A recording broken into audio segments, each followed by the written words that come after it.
दोस्तों आज की इस वीडियो में हम लोग सॉल्व करने वाले हैं क्लास 9th के मैथ का जो चैप्टर दूसरा है बहुपद, जिसको हम इंग्लिश में हम लोग पॉलिनोमियल भी बोलते हैं। ठीक है, तो इसी का हम लोग प्रश्नावली 2.1 को सॉल्व करेंगे, जो कि बहुत ही आसान प्रश्नावली है।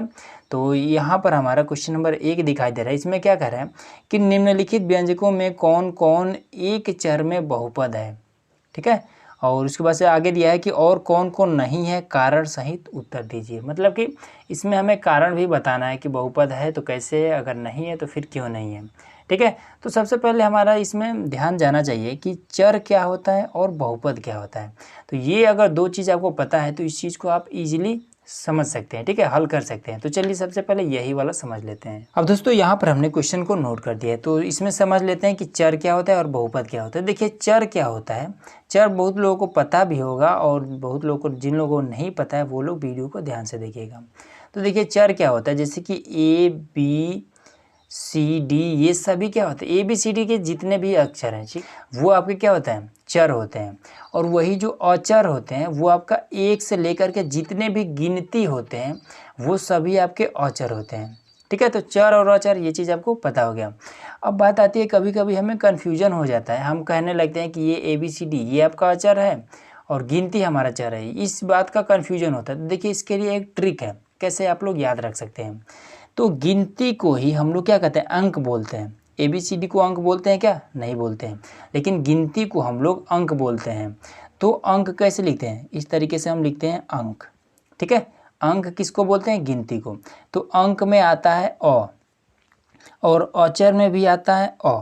तो इस तरीके से आप अंदाज़ा लगा सकते हैं कि जिसमें अ आ रहा है मतलब कि ये अंक है। तो अचर क्या होगा, ये आपका गिनती होगा, अंक होगा। ठीक है, और चर क्या होगा, आपका ए बी सी डी होगा।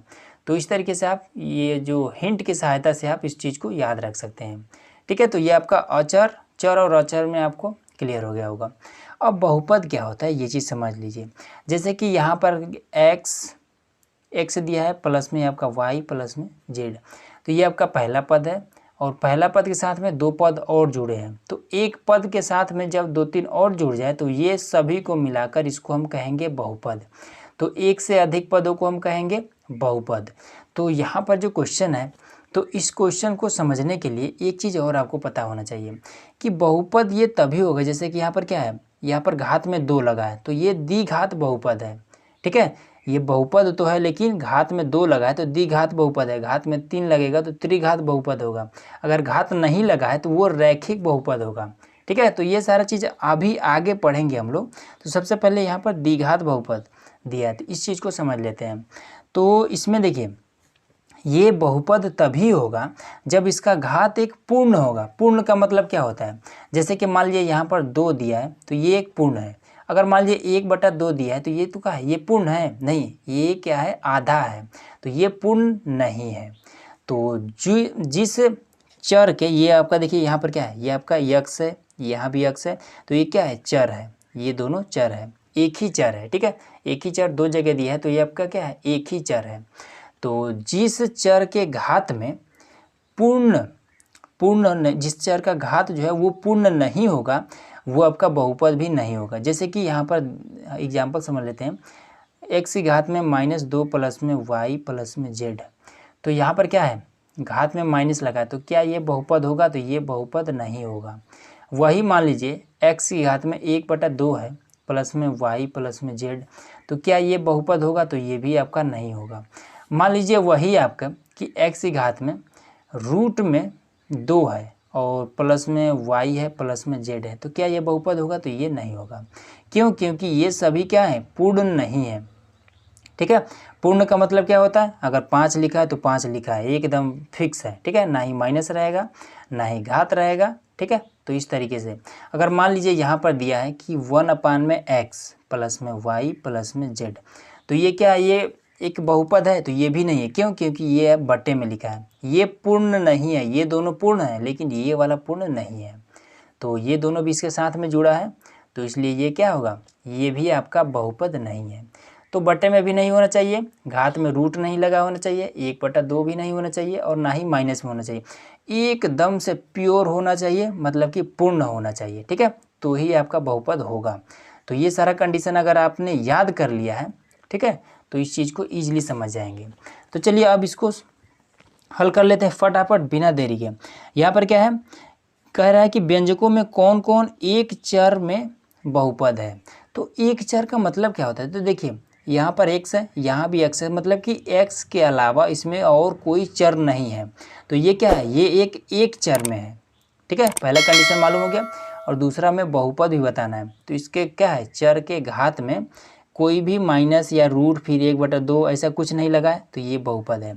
तो लिख देंगे कि यह एक चर में है तथा इसका घात, इसके चर का घात एक पूर्ण संख्या है, तो बहुपद होगा, ठीक है। तो लिख देंगे इस चीज़ को, यहाँ पे लिख दे रहे हैं हम।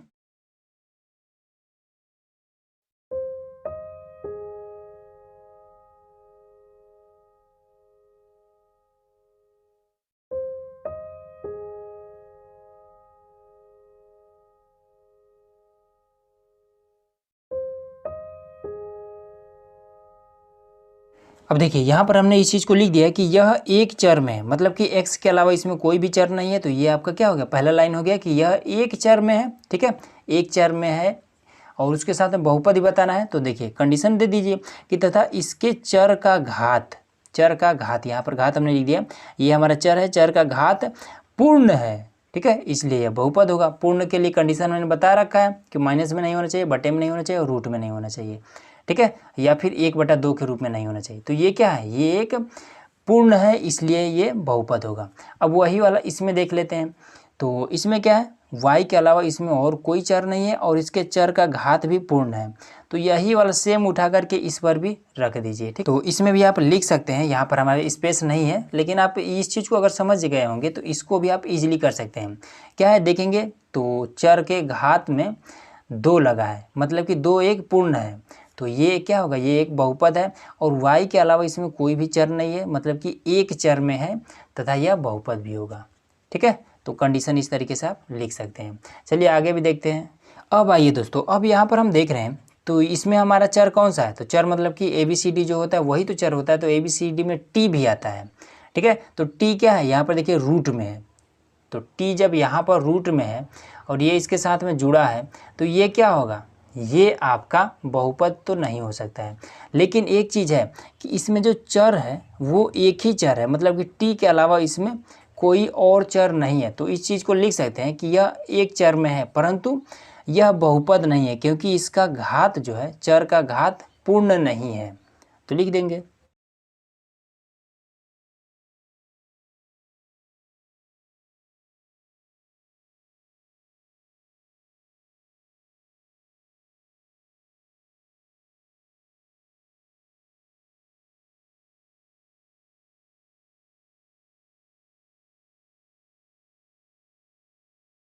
ठीक है, तो यहाँ पर हम इस चीज़ को लिख देंगे कि यह एक चर में है, ठीक है, क्योंकि t यहाँ भी है, t यहाँ भी है, तो एक चर में है, परंतु चर का घात पूर्ण नहीं है, ठीक है। देखिए ये रूट वोट लगा है, तो पूर्ण नहीं है, इसलिए यह बहुपद नहीं होगा। तो इस तरीके से ये इसको हम कर देंगे।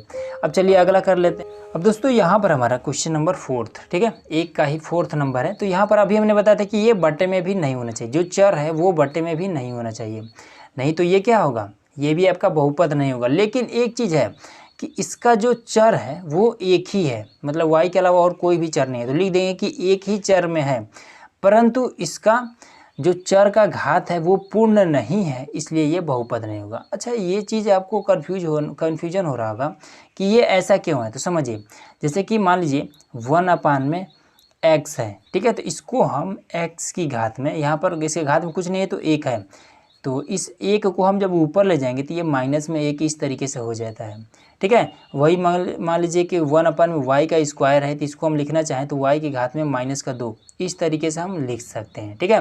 तो इसमें क्या हो रहा है कि घात में, चर के घात में ये माइनस लग जा रहा है, तो इसलिए ये क्या होगा कि अगर चर जो है अगर बटे में भी है तो वो आपका क्या होगा, बहुपद नहीं होगा। तो लिख देंगे कि यह एक चर में है,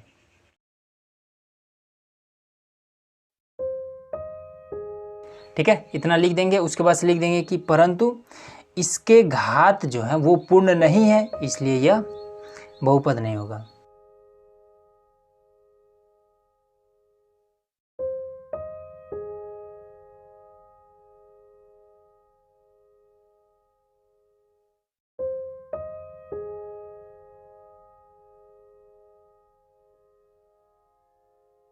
ठीक है। तो यहाँ पर हमने देखिए लिख दिया है कि यह एक चर में है, क्योंकि y के अलावा इसमें कोई चर नहीं है, तो एक चर में है, परंतु इसके घात पूर्ण नहीं है, मतलब कि ये जब ऊपर जाएगा तो माइनस में जाएगा तो पूर्ण नहीं है, इसलिए यह बहुपद नहीं होगा।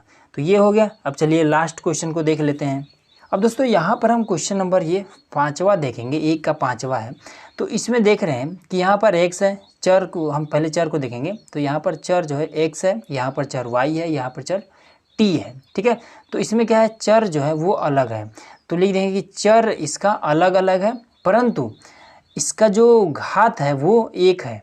ठीक है। घात जो है वो मतलब कि ये भी, इसमें भी कोई माइनस वगैरह नहीं लगा है और ना ही बटे में है, तो इसका जो घात है वो पूर्ण है, इसलिए बहुपद होगा। तो लिख देंगे इसका चर जो है अलग अलग है।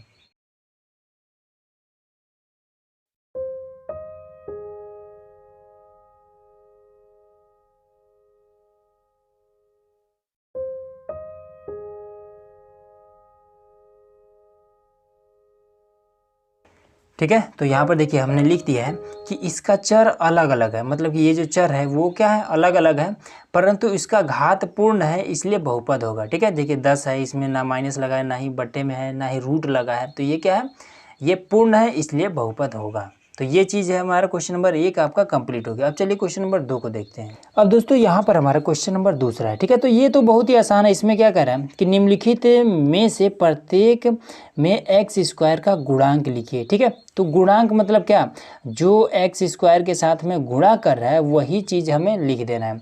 अब जैसे कि यहाँ पर समझ लीजिए, एक चीज़ और समझिए कि अगर एक्स का स्क्वायर है, अब इसके साथ में अगर कोई गुणा नहीं कर रहा है, इसका साथ में अगर कोई भी गुणा नहीं है, तो वहाँ पर एक होता है। ठीक है। क्योंकि एक का अगर इसमें गुणा करेंगे तो कोई अंतर भी नहीं होगा। तो इसलिए गणित का ये नियम होता है कि अगर एक्स के साथ में अगर कोई गुणा नहीं कर रहा है तो वहाँ पर एक गुणा कर रहा है। ठीक है। तो इसी हिसाब से अगर इसका अगर देखा जाए तो एक्स स्क्वायर के साथ में कौन गुणा कर रहा है, तो यहाँ पर देखेंगे इसके गुणे में तो कोई नहीं है, अगर है तो जोड़ में है, तो जोड़ को हमें लेना नहीं है, तो इसका गुणांक बताना। तो जब कोई गुणा ना करे तो वहाँ पर एक गुणा करता है, तो इसका आंसर 1 हो जाएगा। अब इसमें भी देखेंगे एक्स स्क्वायर यहाँ पर है, इसके साथ कौन गुणा करे, तो कोई गुणा नहीं करा है, तो मतलब यहाँ भी 1 हो जाएगा। ठीक है। यहाँ पर अगर माइनस लगा है तो आप चाहें तो -1 इस तरीके से लिख सकते हैं। ठीक है। एक्स का जो गुणांक है वो। अब इसमें अगर देखा जाएंगे तो ये आपका π/2 है, तो यहाँ पर आपका π/2 ये लिख देंगे। अब देखिए चौथा नंबर में, तो इसमें तो एक्स का स्क्वायर दिया ही नहीं है, तब क्या करेंगे, अब देखिए अब चौथा नंबर में क्या करेंगे, तो इसमें हमारा ये 0 हो जाएगा, तो इस तरीके से बराबर लगा देंगे। ठीक है। तो ये इस तरीके से हमारा क्वेश्चन नंबर 2 एकदम से ईजिली कंप्लीट हो गया। चलिए अब तीसरा करते हैं। अब दोस्तों यहाँ पर हमारा क्वेश्चन नंबर 3 है। ठीक है। तो इसमें क्या कह रहा है कि 35 घात के द्विपद का, ठीक है, 35 घात के द्विपद का और 100 घात के एक पदी का एक एक उदाहरण दीजिए। तो इसका मतलब क्या होता है, देखिए सबसे आसान तरीका, इसमें कह रहा है कि घात में 35 होना चाहिए और 2 पद लिखिए। ठीक है। घात में 35 हो, उसके साथ में 2 पद लिखिए, और ये कह रहा है कि 100 घात में 100 हो और 1 पद होना चाहिए। इसमें घात में 35 हो, 2 पद होना चाहिए, इसमें घात में 100 हो और 1 पद होना चाहिए, मतलब कि एक एक उदाहरण दीजिए। ठीक है। तो चलिए हम कुछ भी लिख सकते हैं, घात में बस 35 होना चाहिए।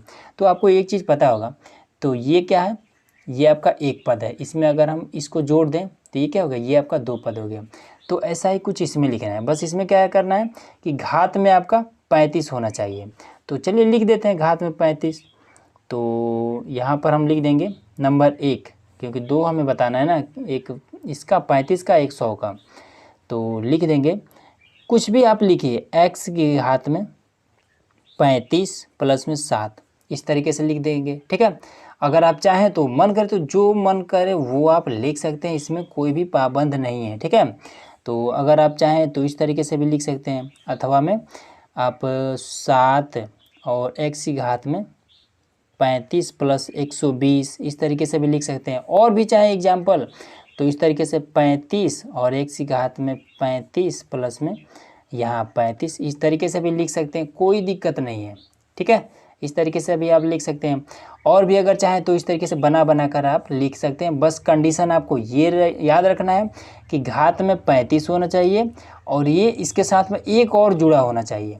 ठीक है। तभी तो ये आपका एक पद हो गया, ये आपका दूसरा पद हो गया। तो द्विपद की बात कर रहा है तो देखिए एक पद द्विपद, ठीक है। अब यहाँ पर देखिए 100 घात का एक पद।